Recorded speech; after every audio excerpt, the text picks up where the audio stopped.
त्रिपाठी। प्रधानमंत्री नरेंद्र मोदी की चाय पार्टी से दूरी बनाने वाले शिवसेना प्रमुख उद्धव ठाकरे अब महाराष्ट्र की बीजेपी सरकार में शामिल होने के लिए बेकरार हैं, वो भी बिना किसी शर्त के। बीजेपी को बाहर से समर्थन देने की बात करने वाली एनसीपी अब बैकडोर से बीजेपी की सरकार बनवाने की बात कर रही है, वोटिंग के वक्त गैर हाजिर रह के। तस्वीर अब कुछ ऐसी है कि महाराष्ट्र में बीजेपी की अल्पमत की सरकार भी बनेगी तो पूरे रौब से चलेगी। ऐसे में बीच बहस का बड़ा सवाल कर रही है, वोटिंग के वक्त गैर हाजिर रह के। तस्वीर अब कुछ ऐसी है कि महाराष्ट्र में बीजेपी की अल्पमत की सरकार भी बनेगी तो पूरे रौब से चलेगी। ऐसे में बीच बहस का बड़ा सवाल अब यह है कि एनसीपी और शिवसेना ने बीजेपी के आगे हथियार क्यों डाल दिए। बीजेपी के आगे एनसीपी और शिवसेना के नतमस्तक होने की बड़ी वजह क्या है?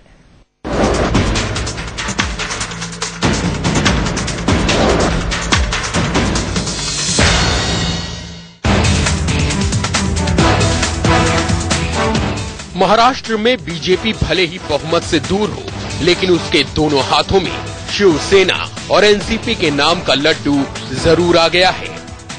शिवसेना ने आज इस सामना के जरिए साफ किया कि वो सरकार बनाने के लिए बीजेपी का समर्थन करेगी। जनता के आशीर्वाद का सोना कर महाराष्ट्र का रथ आगे ले जाने वाला कोई भी हो, शिवसेना हिम्मत और हिकमत से उसका साथ देगी। तो कब तक ये जाहिर हो जाएगा कि साथ में मिलकर अलायंस सरकार बना रहे हैं? जल्दी ही आ जाएगा फैसला और आपको खुशखबर मिलेगी। दोनों में बातचीत चल रही है। कल राजनाथ सिंह और नड्डा जी बम्बई जा रहे हैं। उसके बाद विधिमंडल सदस्य जो निर्णय लेंगे वो नेता चुना जाएगा और जो हमारी हाईकमांड है वो शिवसेना से बात उनकी जारी है।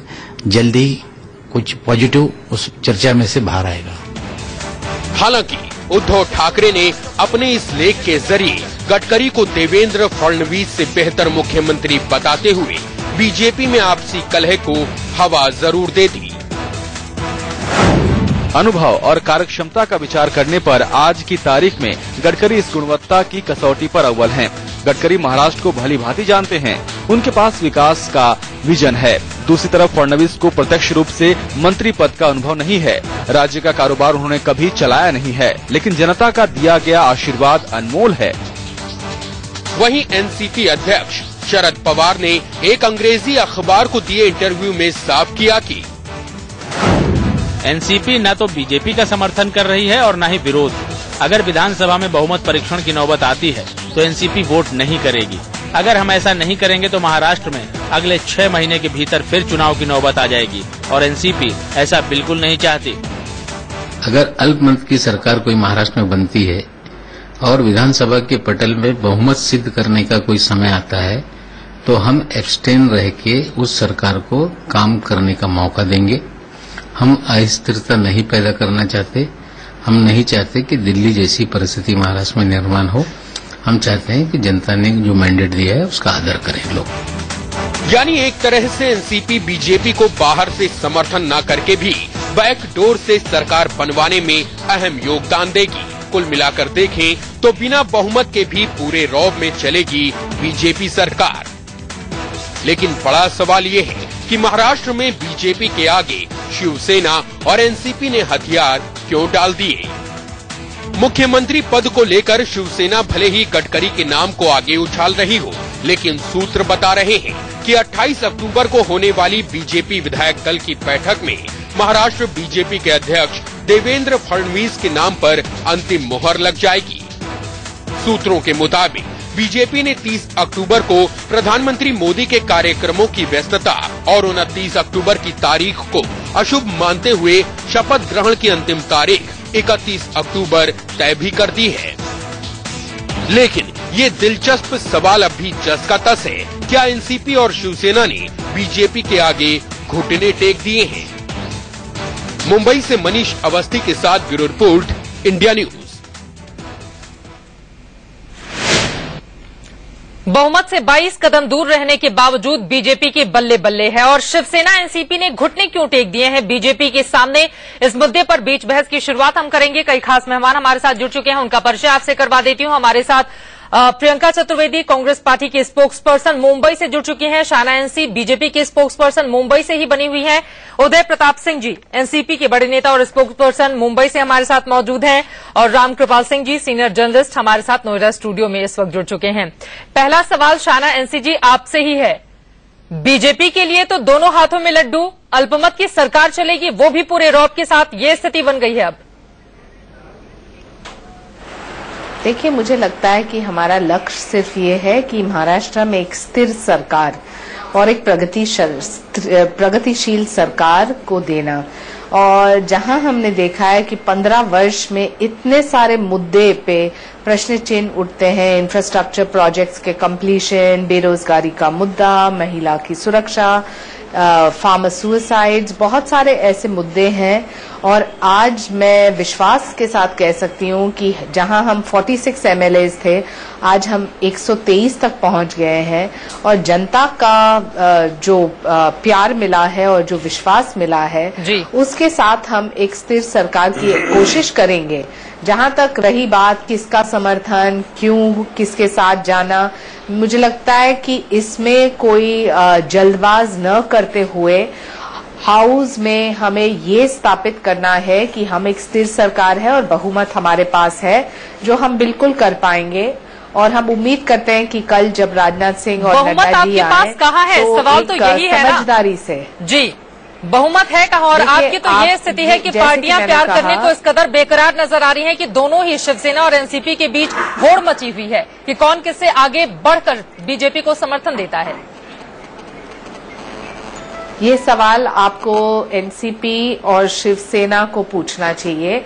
जहां तक हमारी प्रतिक्रिया है, हम कोई गलत काम नहीं करेंगे, क्योंकि हमें जो विश्वास का मत मिला है, हमें यही कोशिश करना है कि जो हमें समर्थन करे या फिर जिसके पास अलायंस हो, वो कंडीशनल ना हो, अनकंडीशनल हो, ताकि हम सही में अच्छा गुड गवर्नेंस का मॉडल दे पाए। एनसीपी तो तैयार बैठी है। आपको कह सकती हूँ कि कल परसों देखिए, अगर मगर स्पेकुलेशन के पास चलते हैं, हमारे साथ एनसीपी के नेता जुड़ चुके हैं।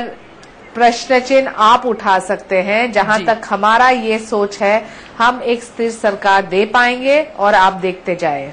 उदय प्रताप सिंह जी, इतनी बेचैनी किस बात की है? पहले आप लोगों ने कहा कि आप बीजेपी की सरकार बनवाने को तैयार हैं महाराष्ट्र के हित में, बीजेपी इसके लिए तैयार नहीं हुई। अब कह दिया गया कि हम सदन से ही वॉकआउट कर जाएंगे। ये चीजें समझ में नहीं आती हैं कि इतनी बेताबी किस चीज को लेकर है? किसी चीज का डर है क्या मन में एनसीपी के? नहीं जी, देखिए, ये हंग असेंबली का एक जनाधार जो मिला, चारों पार्टियां अलग अलग तरीके से चुनाव में उतरी और single largest party Bharatiya Janata party बनी। अब 123 की संख्या के पहुंचने के बाद उन्होंने 8-10 अपने अन्य लोगों को मिला के 135 की संख्या बोल रहे हैं जी। 10 की संख्या कम पड़ रही है, लेकिन अगर सदन में स्थिर सरकार के लिए हमारे माननीय नेता शरद पवार जी ने बोला कि अगर स्थिर एक पार्टी बना रही है सरकार और स्थिरता देने के लिए हम बाहर से सपोर्ट करेंगे।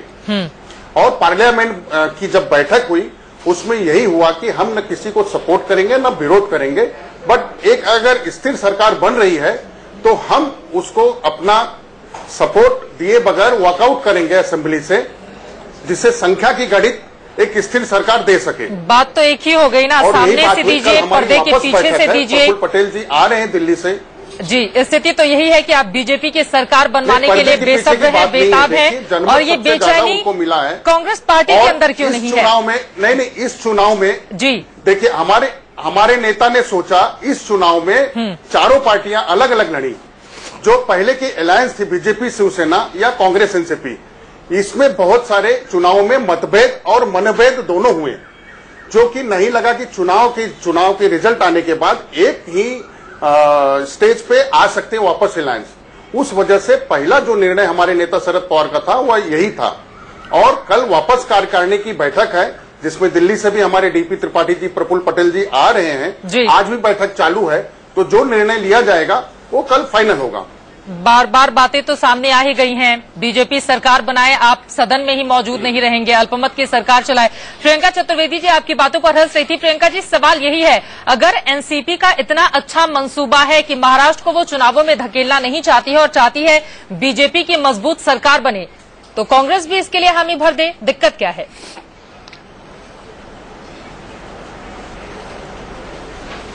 हमें हामी किसके लिए भरनी है? हमारा इसमें क्या रोल है कि एनसीपी क्या कर रही है? पर एक है, जनता, महाराष्ट्र की जनता को देखना जरूरी है कि एक पार्टी जिसको फोर्थ उन्होंने चुना है, फोर्थ आई है, वो आज इतनी मौका परस्ती कर रही है, और एक पार्टी जो पावर के लिए इतनी सारी बातें की गई, इसी पार्टी को लेकर एनसीपी को नेचुरली करप्ट पार्टी बोला, अजीत पवार पे इतने सवाल उठाए, अजीत पवार को लेकर इतने उठाए, शरद पवार को लेकर इतने उठाए, आज वही पार्टी घुटनों पे गिरकर उनको सपोर्ट देने को तैयार है, और भारतीय जनता पार्टी को इसमें कोई प्रॉब्लम नहीं दिख रही है, आपत्ति नहीं लग रही है। घुटनों पे नहीं कर रही है, जनता को देखना है कि किस तरीके से नहीं कर रही है मैडम, आ रहे हैं, स्थिर सरकार के लिए कर रही है। प्रियंका जी, आपको कोई आपत्ति नहीं हुई? अपने शब्दों को वापस लीजिए। सिंह जी, मैं आपकी सुन रही थी, अब आप मुझे बोलने दीजिए। सिंह जी, मैं आपको सुन रही थी, अब आप मुझे बोलने दीजिए प्लीज। बिल्कुल प्रियंका, आप बोलिए, लेकिन एक और सवाल भी मेरा ले लीजिए। से बीजेपी ने अपना अलायंस तोड़ा शिवसेना के साथ, आपने कहा कि चौथे नंबर की पार्टी बन गई है एनसीपी, सेंटर में साथ में बने ज्यादा है, आपकी पार्टी चल रही है, बीएमसी में साथ में बने पड़े हैं जी। तो भारतीय जनता पार्टी ना ही बीएमसी में अपना हक छोड़ना चाहती, ना ही सेंटर में हक छोड़ना चाहती, और यहाँ पे भी एनसीपी के साथ अलायंस करना चाहती है। तो ये महाराष्ट्र की जनता देखेगी, और डेमोक्रेसी है। आज 5 साल के लिए इनको जो भी है गवर्नेंस मिली है, 5 साल बाद जनता डिसाइड करेगी किसको देनी है। चलिए, 5 साल बाद की स्थिति आप देखने में नजर आ रही है। चाहती हूँ प्रियंका जी को। बिल्कुल शाना जी। प्रियंका जी ने 15 साल एनसीपी का समर्थन लिया। भूलिएगा मत कि जनता याद करती है कि आपके मुख्यमंत्री अशोक चव्हाण आदर्श के घोटाला में उन्होंने इस्तीफा दी, उसके बाद एनसीपी के उप मुख्यमंत्री अजीत पवार ने इस्तीफा दी। आपका लगातार जो हाँ ना गठबंधन और कोalition की राजनीति इस प्रदेश में हमने 15 साल तक जहन किया है, और जनता ने ये सब देखते हुए ये तय किया कि एक बहुमत मिले भारतीय जनता पार्टी को। जहां तक सवाल ये है कि आप प्रश्न चिन्ह कर रहे हैं एनसीपी या कोई अन्य दल के ऊपर, तो सबसे पहले आपको ये देखना चाहिए कि भ्रष्टाचार में नंबर 1 है तो वो कांग्रेस की पार्टी, और जहां हम गुड गवर्नेंस का मॉडल देना चाहते हैं वहां हम कोई कॉम्प्रोमाइज नहीं करेंगे। शाइना जी, ये बात तो हंसी सवाल ये है कि हंसने की बात कर रही हैं आप, हंसाने की बात कर रही हैं आप, और इस तरीके का डिफेंस जो आप एनसीपी के लिए कर रही हैं वो आगे जाकर जवाब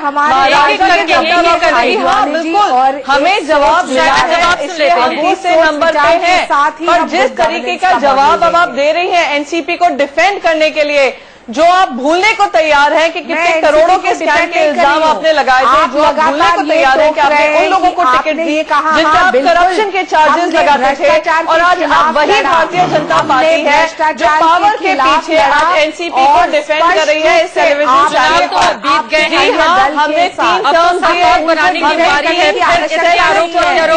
जहाँ अकाउंटेबिलिटी की जरूरत है, अगर आप लोग बोलेंगे तो शायद हम बेहतर समझ पाएंगे। हमने कहा कि हमारे चीफ मिनिस्टर को स्टेप डाउन करना चाहिए, हमने स्टेप डाउन किया। हमने अपने डेप्यूटी चीफ मिनिस्टर पे जो भी इल्जाम लगे हमने उनसे कहा स्टेप डाउन करें। हमें ठीक है, जनता ने जवाब मिला है हमें जनता से, हम उससे चलिए हम उसमें नहीं जाते हैं। अब चूंकि जनता ने स्पष्ट कर दिया है बीजेपी सरकार बनाने की जद्दोजहद में लगी हुई है, साथ किसका लेगी आगे आने वाले समय में साफ हो जाएगा। लेकिन इस सब के बीच एक बड़ी खबर है, उसका हम रुख कर लेते हैं। बड़ी खबर यह है, रवि राणा जो कि निर्दलीय विधायक हैं, उनकी ओर से इंडिया न्यूज को यह बयान दिया गया है। उन्होंने कहा है कि 7 निर्दलीय विधायकों से संपर्क किया है शिवसेना प्रमुख उद्धव ठाकरे और शरद पवार ने, और साथ ही उनसे उनकी राय जानने की कोशिश की गई है। मनीष अवस्थी हमारे राजनीतिक संपादक जुड़ चुके हैं ज्यादा जानकारी लेकर। मनीष, क्या खबर है? देखिए चित्रा, सियासी हलचल पल पल मुंबई में बदलती जा रही है और तेज होती जा रही है। जहां तक निर्दलीय विधायकों की बात है तो होटल मरीन प्लाजा में रवि राणा के नेतृत्व में निर्दलीय विधायक हैं, अमरावती के बडनेरा से आते हैं। 7 विधायक लगातार पिछले 2 घंटे से माथापच्ची कर रहे हैं कि आखिर क्या किया जाए क्या ना किया जाए। इस बीच वो उन लोगों की जो सरकार को लेकर सोच है उसमें वो बीजेपी को भी अपना प्रस्ताव वो दे चुके हैं। अब जहां जैसे ये खबर इंडिया न्यूज के जरिए सार्वजनिक हुई उसमें रवि राणा से अभी हमारी बात हुई है। उनका ये कहना है कि शिवसेना सुप्रीमो उद्धव ठाकरे और एनसीपी सुप्रीमो शरद पवार ने उनसे संपर्क साधा है और उनकी राय जानी है कि आखिर वो क्या सोच रहे हैं, राजनीतिक तौर पर वो क्या चाहते हैं, उनके मन में क्या है। इन सारी बातों को टटोलने की प्रक्रिया शुरू हो चुकी है और उद्धव ठाकरे ने लगभग उनसे 5-7 मिनट बात की। तो रवि राणा का जब मेरी बात हो रही थी तो उनका ये कहना था कि बीजेपी जो कर रही है उससे वो काफी आहत दिखाई दे रहे थे। मनीष, लेकिन ये बात समझ में नहीं आती है, शिवसेना एनसीपी को जोड़ दिया जाए तो कुल मिलाकर 104 और 7 और लोगों को जोड़ दिया जाए तो भी स्थिति बहुमत 145 तक पहुंचती हुई नजर नहीं आ रही है। ऐसे में शरद पवार और उद्धव ठाकरे अगर निर्दलियों को बुलाकर उनसे सवाल पूछते हैं तो ये दर्शाता क्या है? क्या कोई मैसेज देने की भी कोशिश है? देखिए, जहां तक राजनीतिक उठापटक और जो उथल पुथल चल रही है महाराष्ट्र में, उससे ये साफ दिखाई देता है कि एक छोटी सी भी घटनाक्रम अगर होता है, छोटा घटनाक्रम है, क्या कोई मैसेज देने की भी कोशिश है? देखिए, जहां तक राजनीतिक उठापटक और जो उथल पुथल चल रही है महाराष्ट्र में, उससे ये साफ दिखाई देता है कि एक छोटी सी भी घटनाक्रम अगर होता है, छोटा घटनाक्रम भी हो सकता है वो बड़ा स्वरूप ले ले। उसी के तहत इस तरह की बातचीत हो रही है। अलग अलग हलकों में अलग अलग राजनीतिक कयास लगाए जा रहे हैं, लेकिन इस तरह से उद्धव ठाकरे और शरद पवार का इन 7 निर्दलीय विधायकों से बात करना जरूर इस बात का संकेत देता है कि क्या मन में कोई और खिचड़ी तो नहीं पक रही। हालांकि इस पे अभी कहना जल्दबाजी होगी, लेकिन मन में खिचड़ी पक रही है या मन में कोई लड्डू भी फूट रहे हैं? चलिए, इसी सवाल के साथ रामकृपाल जी आपके पास में आना चाहूंगी। ये क्या है, उद्धव ठाकरे शरद पवार 7 विधायकों को बुलाकर निर्दलीय उनसे पूछताछ करते हैं, ये क्या संदेश देने की कोशिश है? देखिए, राजनीति में विधायक कोई भी किसी पार्टी का नेता निर्दलीय नेताओं से बात करे, उससे कोई बहुत लंबा नतीजा निकालने, अटकल निकालने का मुझे लगता कोई लॉजिक नहीं है। क्योंकि सीधी एक बात है, महाराष्ट्र में इस समय के सारे गणित पे या तो बीजेपी की सरकार बनेगी, नहीं तो बिना कांग्रेस जब तक शिवसेना को समर्थन नहीं देगी तब तक कोई दूसरी सरकार नहीं बन सकती है। तो बात साफ है, जो चीज असंभव की तरफ क्या कांग्रेस शिवसेना और एनसीपी को समर्थन दे देगी, इसके सिवाय तो कोई गणित नहीं बनता है, चाहे जितने भी बाकी लोग जोड़ लिए जाएं। तो सीधी बात है। देखिए, शरद पवार जी ने इंटरव्यू में भी कह दिया है और पहले ही दिन इस बात को बहुत क्लियर कर दिया था। वो सीधा इशारा था कि शिवसेना की बार्गेनिंग पावर कम हो जाए। बिल्कुल, ये जैसे ही उन्होंने कहा, याद कीजिए उस दिन जब ये आ रहा था तो 9 बजे इस चैनल पर भी और बाकी चैनलों पर यह चर्चा शुरू हो गई थी कि 2.5 साल के लिए उद्धव जी होंगे, 2.5 साल के लिए बीजेपी का कोई होगा। फिर बाद में 1995 का फॉर्मूला सामने आया। नहीं, फिर 12 बजते बजते तब भी मैंने ये कहा था कभी बहुत जल्दी है, सब रुक जाइए। 12 बजे तक जब शिवसेना की एनसीपी की तरफ से आ गया कि बिना शर्त समर्थन है, तो फिर 70% बार्गेनिंग पावर शिवसेना की उसी समय खत्म हो गई। बिल्कुल। और आज ये कहना कि हम, देखिए, विश्वास मत वो सदन पटल पे जीता जाता है। सिंगल लार्जेस्ट पार्टी को शपथ दिलाई ही जाएगी। और केंद्र में याद कीजिए 15 सालों से अल्पमत की ही सरकार रही है और सिंगल लार्जेस्ट पार्टी ही रही है। और वो कांग्रेस पार्टी को आप बताइए, मायावती और मुलायम के समर्थन से वो पार्टी रही है। कभी अन्ना द्रमुक, कभी डीएमके, कभी टीएमसी और फिर लास्ट में बीएसपी और एसपी। तो ऐसा है कि एक आज बहुत साफ साफ हो गया कि एनसीपी कह रही है कि आप सरकार बनाइए। आपको इतनी बेचैनी क्यों है? सिंचाई घोटाला, जो घोटाले के दाग हैं, उसको छिपाने की या ढकने की कोशिश है क्या कि हम सरकार के साथ हो जाएंगे तो हो सकता है थोड़ा सा सॉफ्ट कॉर्नर सरकार का हमारी ओर हो जाए? एक बात आप समझ लीजिए, मीडिया में इस तरह की चीजें ऑलरेडी आई रही हैं जी। और यही बात कही गई थी जब मायावती और मुलायम ने समर्थन दिया था, चूंकि दोनों ध्रुव विरोधी हैं और किसी एक मंच पर वे दोनों खड़े हो जाएं, ये अपने आप में एक बहुत बड़ी वो चीज होती है। तो देखिए, इस तरह के निकाले जाते हैं। लेकिन एक बात आप समझ लीजिए, शरद पवार जी लंबे समय तक थोड़े दौर के लिए ही सिर्फ विपक्ष में बैठे हैं। उनको या तो सत्ता में रहते हैं या सत्ता का समर्थन की आदत भी है। बिल्कुल। और वो बहुत मजे खिलाड़ी हैं, वो देख रहे हैं कि मिलेगा क्या। आज की तारीख में अगर आप मान लीजिए आप महाराष्ट्र में बीजेपी का विरोध करेंगे तो आप केंद्र में विरोध कर रहे हैं। तो आप अनावश्यक एक ऐसी दुश्मनी मोल ले रहे हैं, अनावश्यक, जिसका कोई परिणाम आना नहीं है और 5 साल में कोई परिवर्तन नहीं होना है, न महाराष्ट्र में होगा न केंद्र में होगा। तो जब आपको लगता नहीं है कि लेकिन एनसीपी अपनी किरकिरी खुद नहीं करा रही। बीजेपी के नेता, एनसीपी के नेता पहले कहते हैं कि हम समर्थन देने को तैयार हैं, बीजेपी की ओर से कोई जवाब नहीं आता है। अब कहा जाता है हम सदन से वॉकआउट कर जाएंगे। देखिए दिल्ली में क्या हुआ ये बताइए मुझे। कांग्रेस ने आपका समर्थन किया, नतीजा क्या हुआ? न आप चल पाई और न दिल्ली की जनता को जो उसका अधिकार होना चाहिए था निर्वाचित सरकार आज तक नहीं मिली। बिल्कुल। Who is going to be blamed? अच्छा, कांग्रेस ये नहीं कह सकती है कि उन्होंने मांगा था, बिना मांगे समर्थन दिया था। तो आज कांग्रेस का सहयोगी बिना मांगे समर्थन बीजेपी को दे रहा है, तो इसमें बुराई क्या है? उसे किस बात का शर्मिंदगी और पछतावा होना चाहिए? अगर आप पार्टी जो कि कांग्रेस के विरोध से ही पैदा हुई जी, उसको कांग्रेस बिना सर समर्थन दे सकती है, तो एनसीपी बीजेपी को समर्थन क्यों नहीं दे सकती? चलिए इसका जवाब प्रियंका जी बेहतर दे पाएंगे। प्रियंका जी, साफ साफ यहाँ पर रामकृपाल जी की ओर से कहा गया, जब आप यानी कि आम आदमी पार्टी को समर्थन कांग्रेस दे सकती है, कल भी एनसीपी बीजेपी दे रही है, तो दिक्कत क्या है कांग्रेस को? इसी शो पे बहुत सारी बातें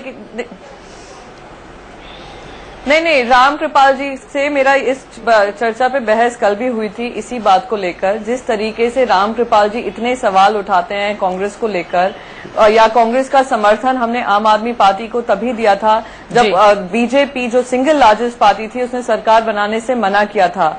हम नहीं चाहते थे कि दिल्ली की जनता फिर से एक इलेक्शन में जाए। बहुत वही तो एनसीपी भी कह रही है दिल्ली की जनता को। तो हम चाहते थे कि एक सेकेंड रामकृपाल जी प्लीज मुझे जवाब देने दीजिए, प्लीज। वो कहीं गलत तो नहीं है? रामकृपाल जी सीनियर जर्नलिस्ट हैं। आप बार बार कांग्रेस पे सवाल उठाते हैं, मैं आपको जवाब दे रही हूँ। मेरा सवाल ना ही एनसीपी से है, ना ही मेरा सवाल शिवसेना से है।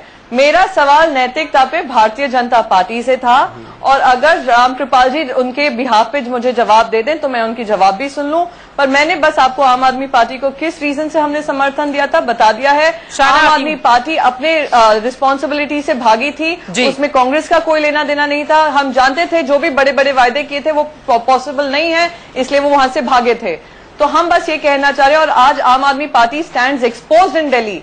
मैं बस यही कहना चाह रही हूँ, एनसीपी किसी को भी सपोर्ट करे, शिवसेना किसी को भी सपोर्ट करे, पर जो नैतिकता का सवाल उठता है वो भारतीय जनता पार्टी पे उठता है कि आज सरकार बनाने के लिए वो किसी का भी समर्थन दे सकते हैं, एज लॉन्ग एज सत्ता में वो बने रहे। शायद बस सवाल ये है, सरकार बनाने के लिए क्या किसी का भी समर्थन लेगी बीजेपी? नैतिकता की बड़ी बड़ी बातें होती है। मैं पहले स्पष्ट कर दूं कि हमने किसी को नहीं कहा कि आप हमें समर्थन दीजिए, हमने कहीं सोलिसिट नहीं किया कि आप हमारे साथ आए। जो कोई अपने बलबूते पे कहे कि आपका गुड गवर्नेंस मॉडल है और हम चाहते हैं कि महाराष्ट्र के हित में हम आपका समर्थन दे, तो ये सवाल आपको एनसीपी को पूछना चाहिए, भारतीय जनता पार्टी को नहीं।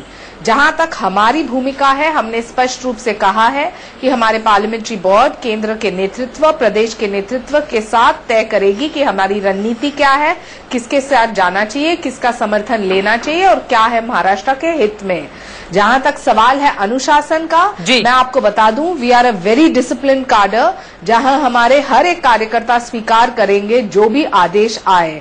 और जहां तक जनता का सवाल है, मैं ये दोबारा कहना चाहती हूं कि हम जनता के साथ कोई विश्वासघात नहीं करेंगे, लेकिन जहां हमें 135 सीट्स ऑलमोस्ट मिल चुके हैं और उसके ऊपर भी मिलने वाले हैं, तो लोगों को दोबारा ये कहना कि 10 सीट के लिए आप इलेक्शन पे जाएं, वो बिल्कुल गलत होगा। 10 नहीं 22 टैक्स पेयर्स पैसा को लेके, लेकिन जनता के जो जनता की जो विचार है और जो सहानुभूति है भारतीय जनता पार्टी के गुड गवर्नेंस। छोटा सा जवाब मैं आपसे चाहूंगी, कहा स्थिर सरकार 31 तारीख को मुख्यमंत्री के रूप में देवेंद्र फडणवीस शपथ ले रहे हैं ना, छोटा सा जवाब, उसके बाद मैं एनसीपी के पास जाना चाहूंगी। ये सवाल का जवाब भी मैंने आपको कहा कि कल राजनाथ जी और नड्डा जी आ रहे हैं, सभी विधायक के साथ बात करने के बाद यानी कि एक प्रजातांत्रिक रूप में हमारे पार्लियामेंट्री बोर्ड स्पष्ट करेंगे। कल तक का इंतजार हमें करना पड़ेगा, बहुत चल चुका है, अभी फिलहाल आप थोड़ा धीरज रखिए। लेकिन शिवसेना की बात को ध्यान में रखेगी क्या बीजेपी? उन्होंने नितिन गडकरी को बेहतर बताया है देवेंद्र फडणवीस से। देखिए, ये सब भी स्पेक्यूलेशन जो चलती है वो मीडिया के जरिए पता चलता है। नहीं, सामना में लिखा गया है बकायदा, किसी को पता तक नहीं। तो मैं प्लीज आपसे विनती करती हूँ कि एक दिन के लिए अफवाहें न फैलाएं, धीरज रखें, कल आपको सवाल का जवाब मिल जाएगा। चलिए, कल तक का इंतजार हमको करना पड़ेगा इस सवाल के जवाब के लिए। लेकिन यहाँ पर एक बार फिर से यही सवाल लेकर मैं आना चाहूंगी उदय प्रताप सिंह जी, बेचैनी और बेताबी किस बात को लेकर है? क्योंकि बीजेपी का कोई भी एक नेता ये बोलने को तैयार नहीं है कि हाँ, एनसीपी अगर साथ दे रही है तो हम उसके साथ आगे बढ़ेंगे। उसके बावजूद भी एक के बाद एक हर रोज एनसीपी की ओर से इस तरह के बयान क्यों दिए जा रहे हैं कि हम बीजेपी की सरकार बनवाना चाहते हैं?